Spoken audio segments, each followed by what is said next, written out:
Now when Ashitaka is told to show the wound on his arm and takes off the bandage, this is how the wound looks like.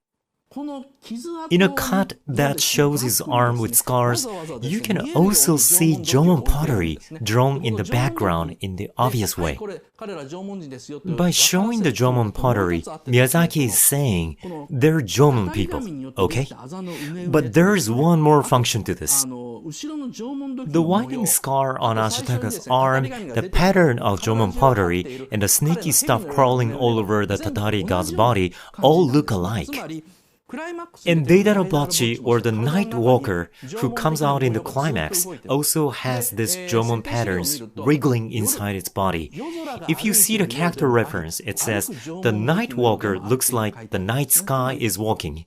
It also resembles a walking Jomon pottery. What I'm trying to say is that we unconsciously see Ashitaka's cursed arm and think it's making him suffer or he's gonna die soon because of it. But the pattern of the scar that we see with the pottery is actually the signature of Jomon gods. In other words, it is a sign that Ashitaka is cursed, but at the same time also given a stigma by the gods. He of course becomes a Tatari god because of this curse, but he also gains superpower. After receiving this bruise, the wise woman starts calling Ashitaka Ashitaka Hiko. This Hiko is the honorific title given to an ancient prince. The wise woman is the religious leader of this country, in short, so she acknowledged that Ashitaka Hiko is the one who will be the future leader of this country. In other words, Princess Mononoke is a story where a future king of the country is given a curse that can also be a stigma. Ashitaka has no choice but to leave the village because he is cursed. So he cuts off his top knot. All the men in the village have top knots on their heads, but Ashitaka cuts it off.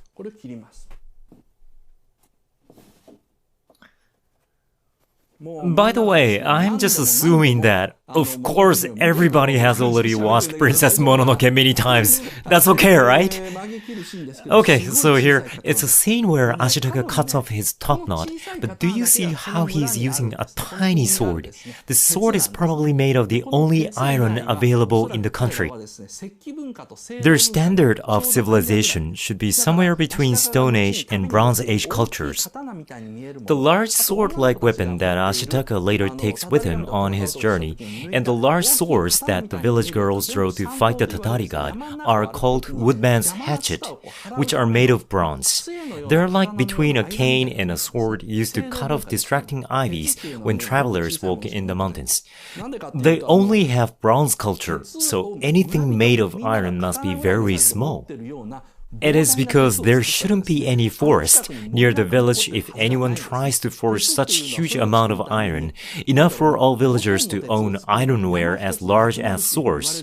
You have to cut so many trees, that's why there's a saying, you need a whole mountain to forge 5 tons of iron.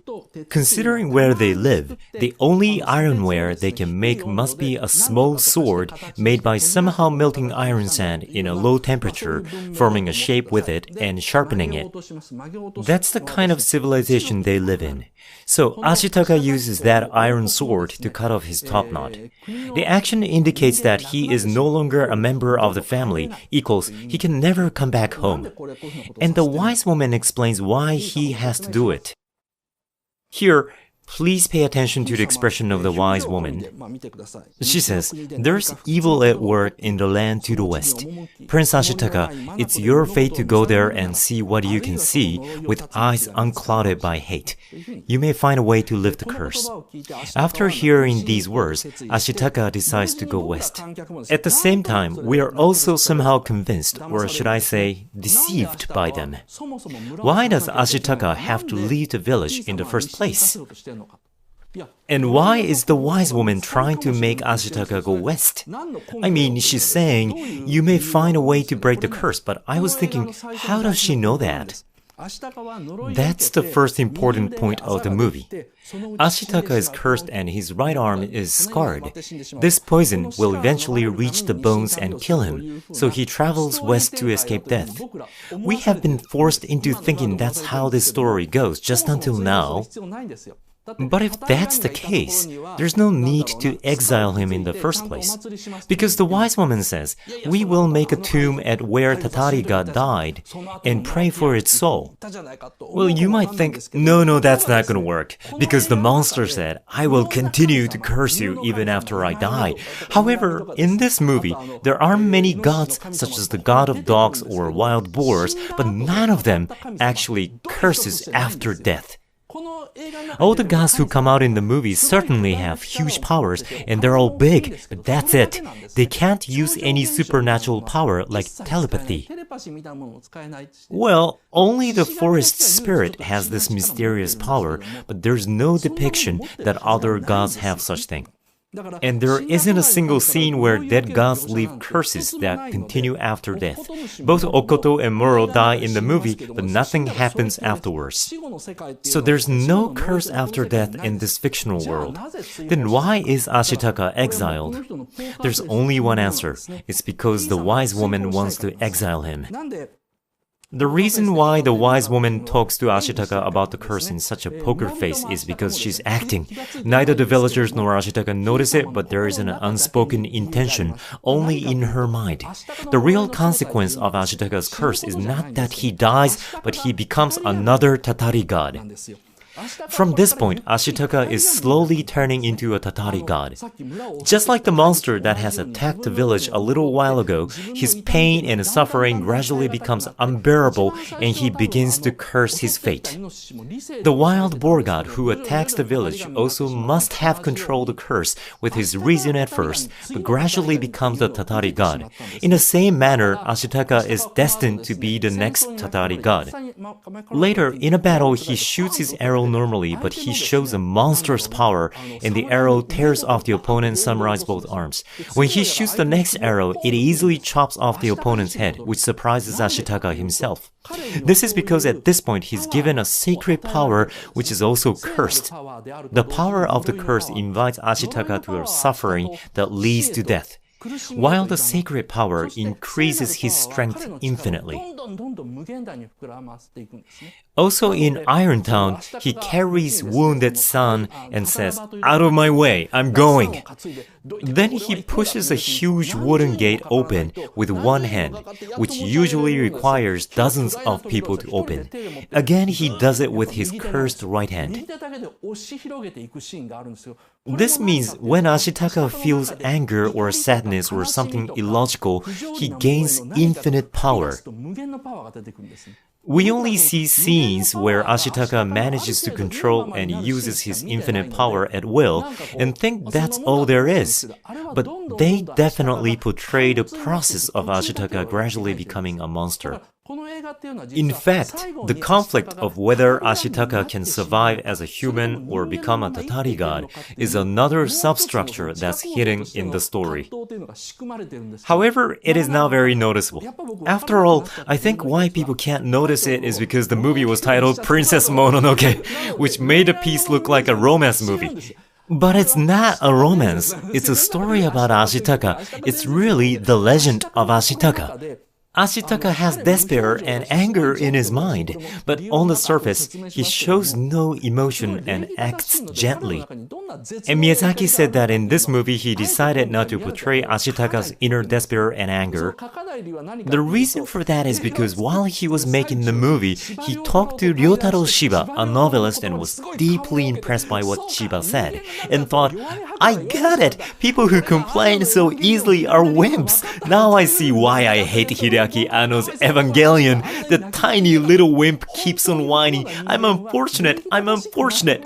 Shiba told him, "People who are truly unfortunate do not whine, but they rather become well-mannered." Miyazaki was so impressed, and that became the inspiration. That's why Ashitaka's inner voices are not spoken through lines, unlike Dora in Castle in the Sky, who speaks to herself. This might be more convenient. As a result, the depiction of Ashitaka progressively becoming a monster is shown through pictures, but we somehow see that as a superhero using superpower. But that's not how it should be seen. There's a scene where Ashitaka bends the opponent's sword with just one finger, and at the end breaks it with his thumb and index finger. But that expression clearly shows how his anger goes out of control and becomes monstrous. At first, Ashitaka also calms down and controls his mind. Even when he's told rudely to leave the village, he just sighs and says, okay. But in the latter half of the movie, his power goes out of his control more and more when he becomes emotional. And the wise woman is the only person in the village who notices it. It is not the dead Tatari god that she is afraid of. It is Ashitaka who would one day lose human nature and turns into a Tatari god that she's most afraid of. That's why she thinks Ashitaka is a good boy and would have taken over our village and become a good king. But now he will become a monster because of the pain and resentment and the anger towards the absurdity that has descended upon him. Let's kick him out of the village before that happens. On top of that, the wise woman plans to send this young man who will become a Tatari god to the king of Yamato in the west, who imposed a curse on our village. Jomon people thought that curses were something that must be given back to someone. They called it imigaeshi, a type of retaliation. It was a rule between uncivilized tribes that if they received hatred from others, they would curse them back. This rule became more systematized during Heian era and was called Shikigami Gaeshi, or returning of fierce god. So the wise woman, with her perfect poker face, operates a retaliation against the country of Yamato in the west by sending Ashitaka as a strategic weapon. But neither Ashitaka nor the villagers are aware of this at all. So Ashitaka believes, if I go west, I may be able to remove the curse, and thinks, I have to prevent the village from further infection of the curse. Therefore, he doesn't realize that he is now the curse itself. Ashitaka doesn't know at this point that after a few weeks or months, he too becomes a Tatari god, has strange snake-like stuff clinging on his body, and attacks the country in the west. In this movie, there's one more person who may be noticing what the wise woman notices. That's Jigo, who appears a little later in the story, a complex old man who seems to have many secrets. When Ashitaka first meets Jiko, Ashitaka tells him, this iron bullet was inside a wild boar. Because of that, I received a curse. Jiko stares at Ashitaka for a while and suddenly says, from here, go to the west end and go even farther west. Then, there's a great god in the mountains. If you meet that god, your curse may disappear. This must mean that Jiko also thinks of attacking and defeating the Nightwalker, a big monster with Ashitaka, who is now also a big monster. So you can see the true intentions in Princess Mononoke are hard to read, because the movie does not clarify the thoughts or strategies of each individual, but is designed in a way that makes the viewer see the story only from Ashitaka's point of view.